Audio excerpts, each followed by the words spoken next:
Hi, welcome to CIDC Nirman. I'm Jayashree Kurup. I'm editor CIDC Nirman, and I have with me Ritesh Pratap Singh. He is the CHRO of Tata Projects Limited. Hi, Ritesh. Thank you for joining us.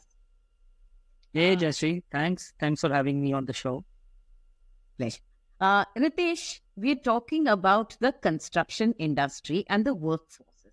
Now, do you see a workforce and skills challenge in the industry? You handle so many projects across the country. Indeed. It's a challenge that is both, I would say. There are strong signals and there are also weak signals. But the challenge around skills is very much here and now for the industry. The strong signal, if I have to look at it from skills perspective, is around the kind of capabilities that we have. I'm talking about not just at the supervisory level, but also at the frontline level. Okay.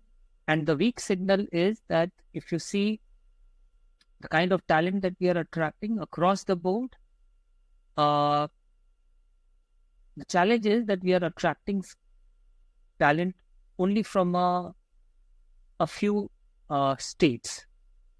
Okay. So the skill problem is getting compounded because only from a few eastern states of Eastern India like Jharkhand, Odisha, Bihar, Bengal, Eastern UP, most of the frontline workforce is coming from there. Right. And the challenge is that in most of the cases, the available pool of skilled versus unskilled, at any of our site, if you go, it will be between 60% would be unskilled and 40% will be skilled. So the gap is pretty huge, and a gap like this obviously would result in productivity related issues for you. Okay. So yes, it's a pretty big challenge for the industry, and that said, across the board, if you have to ask me if there is one big challenge that the industry has, it's linked to how do we upskill, especially our frontline workforce. Okay. And what is your strategy for this? So we've been, I've been at the helm for almost 3 months now, and I have experience of various other sectors too. And it's not a challenge that has not been, addressed, or in a way, we don't have learnings coming from other sectors how to do this. The best way that a challenge like this has been addressed is through work integrated training, WIT. And our response is also along the lines of how do we bring in work integrated training so that the workforce, which is at the site, we upskill them. We also create a pool of talent that can become a supply for our supervisory and, supervisory cadre. And also we create a funnel through which we augment the workforce supply by training fresh pool of people for industry and for the industry requirement. So that's the thought process that we have, and we are working very closely with partners. CIDC is one of them, to see how we can bring alive work integrated training in TPL and create a pool of supply of pool of talent for the industry. Ritesh, you have some workforce which is on the ground already, and here you have challenges of how to assess, to train, to certify, and so on. On the other hand, as more projects come in, you also have to have a very strong pipeline feeding in. Are you addressing both together, or is the workforce at the project level more critical? How do you do that? So both, and the way we've understood is there are 4 pillars to this whole piece to address this. First one is that we need to have on-site capability to build skill. the first part of that is how do we create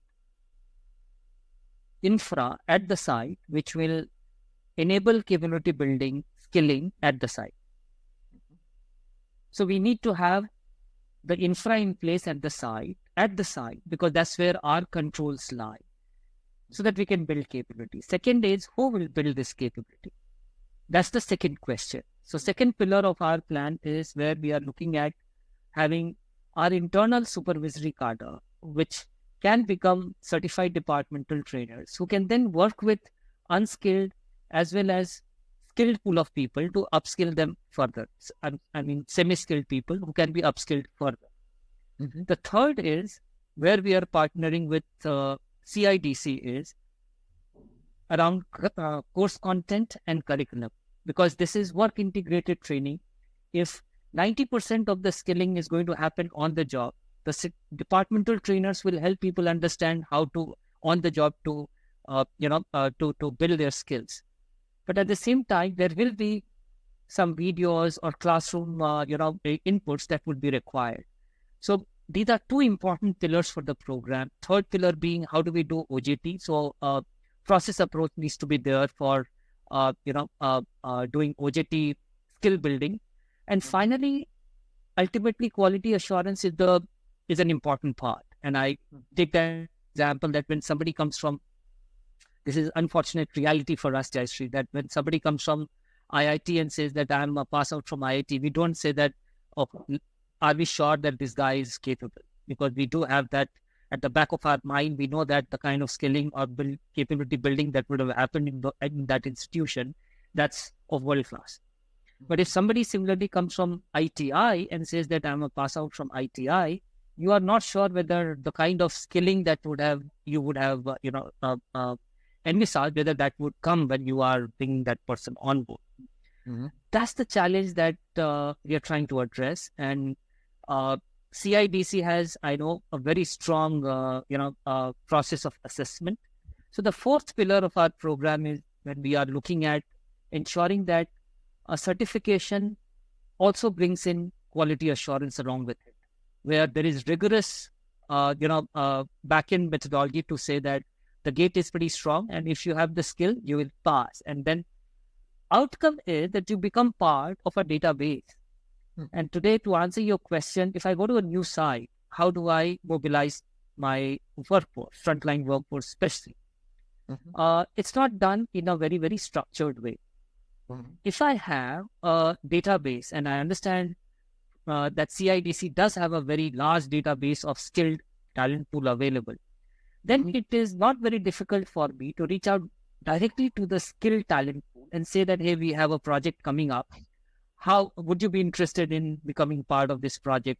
And it's this is the requirement. These are the skills that we have, and obviously get into a conversation that this is the kind of salary that we will be willing to pay for a job like this.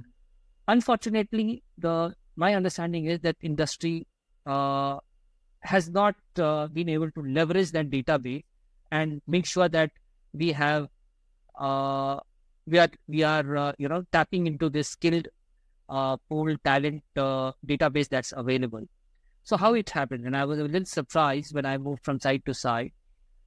When workforce comes to the site, they undergo 2 to 3 days induction, entire induction process. But the beginning of that induction process is an interview by an on-site engineer, where the skill is assessed through an interview process. I don't think these are skills that you can directly assess and say that this person in the interview has come across as skilled talent pool until unless you have undergone the process of on-the-job assessment and you have reviewed that the talent is skilled in this area. So that availability of database and the quality assurance around certification will be important. And I think if we are able to do that, we will be able to ensure that the available talent pool at the site, the skill level goes up, the productivity goes up, and at the same time, if we are going to a new site, we don't have to run around. We know that the person who's coming in is certified, and the certificate gives me the assurance that the person is deeply skilled in that area. So that's the overall model that we are looking at, and hopefully we'll be able to, implement that across all our sites. So when you train a construction worker, that is giving him a career path within the industry. Indeed, and there is that's another challenge. If you see any of, and this is not a challenge for only TPN. I think this is a challenge which is across all our across the sector. Attrition is pretty high.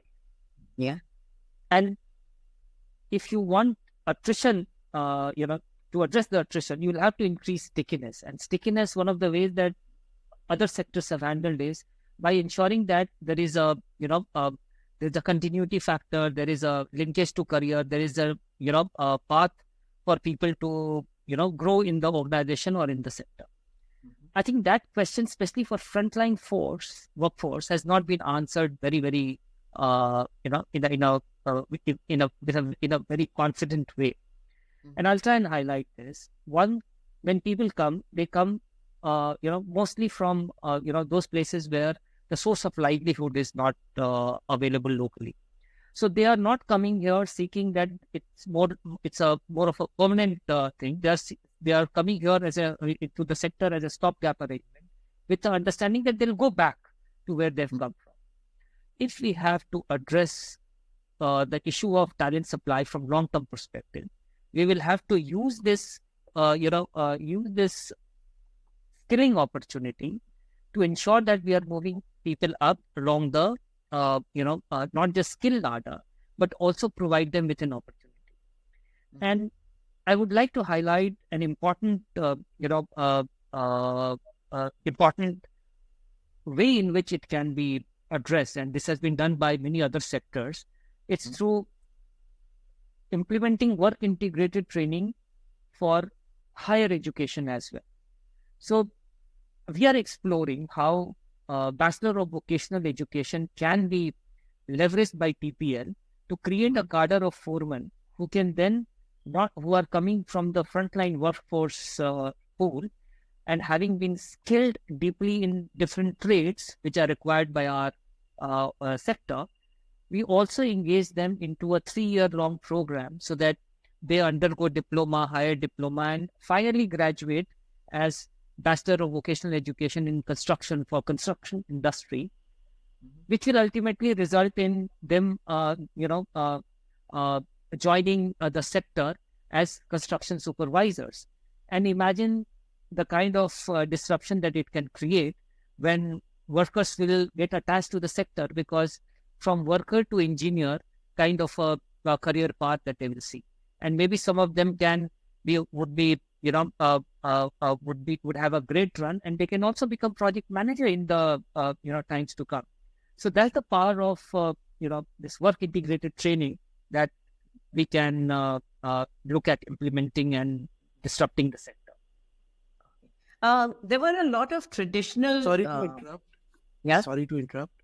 Sir, I think your iPad may have slipped forward because the frame has changed. I'm sorry. Sorry for this. Is this good enough? Yeah. Yeah. Just center yourself in the frame. Yeah. Other way. Editing would need to be done better. That's fine. Okay. Yeah. I'll just exit.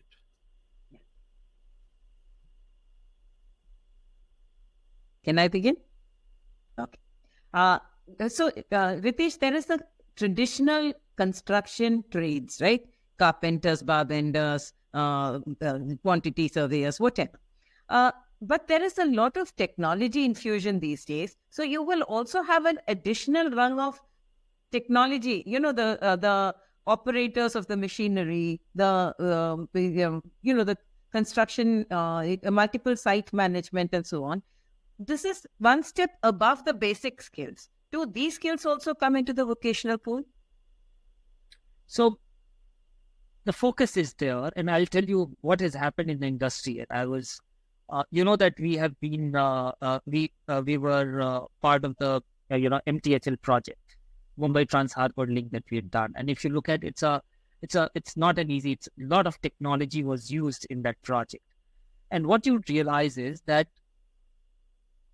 in the last couple of decades, a lot of people have moved along the skill ladder, and especially for requirements like riggers, you will find that people earlier who used to come from construction industry from regions like Punjab, Haryana, or Andhra, they have now picked up that deeply, highly specialized skill, and they have moved up the ladder.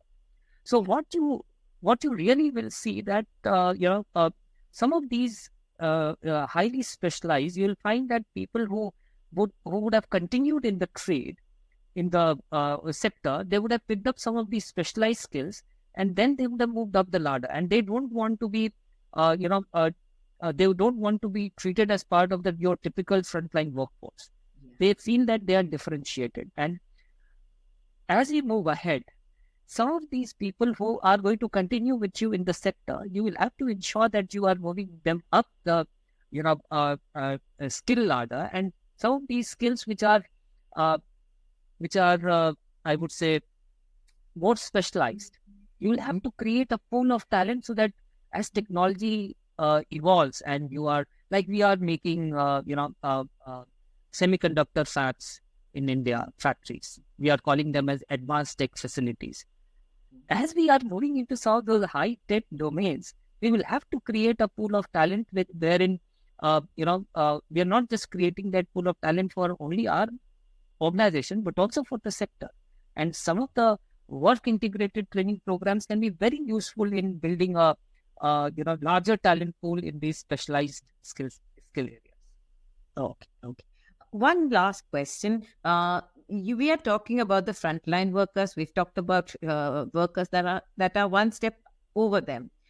Do you find this shortfall of workers at the supervisory levels, at the engineer levels, the operational levels? Do you see shortfalls there too? Or is it only at the base construction level? No. So base construction level, supply is an issue. As I said, they come from a very, from one of those 4-5 states.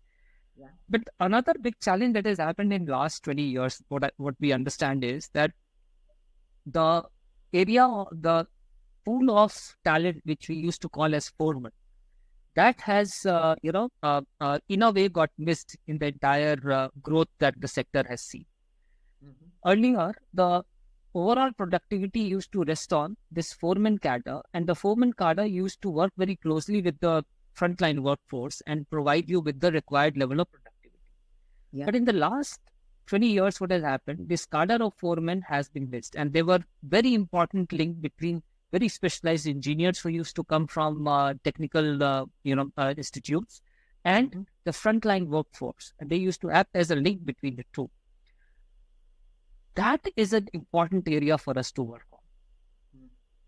If we are able to strengthen foremen, we will be able to create a cadre which will make sure that the gap between the frontline workforce and the technical inputs that are coming from the engineering cadre, that is bridged. Yeah. And the pool of, we do have, again, as I said, we do have pool of engineers who are entering the sector. But because that pool of foremen, which used to also upskill or bring, sector relevance to the engineers, because they would come from colleges, they wouldn't know how the sector actually works on the ground. So the ability of the foremen to not just, connect the engineers who are coming with the field workforce, but also to connect the field workforce with the engineers, that piece is completely missing. And I think we are very, very sure that in the next couple of years, we are going to focus heavily on creating this, cadre of foremen who you call them ustad or you call them by whatever name, but this cadre is going to create that connect and make sure that both the sector-specific context that needs to be given to the engineers, that is given, and also the workforce feels that yes, there's somebody who's like me and who is, who understands me, so that the the connect is created between the supervisory managerial cadre and the frontline workforce. Absolutely. So we are very hopeful that if there is one lever that you need to tweak to build capability, it will be that how do we create more foremen or ustads who are connecting the frontline with the the supervisors and the managers in the organization. And teaching both levels, right? Absolutely. The introductory engineers as well as the they might know what they've learned, and they are very bright. But connecting them with how work happens on the ground, and this is coaching, connecting these young minds with the workforce. That's missing piece right now, and I think missing or not very strongly coming out in the sector right now. I think we have to go back to the old days when foreman used to be very, very effective in connecting both engineers as well as field workforce, and there is an opportunity.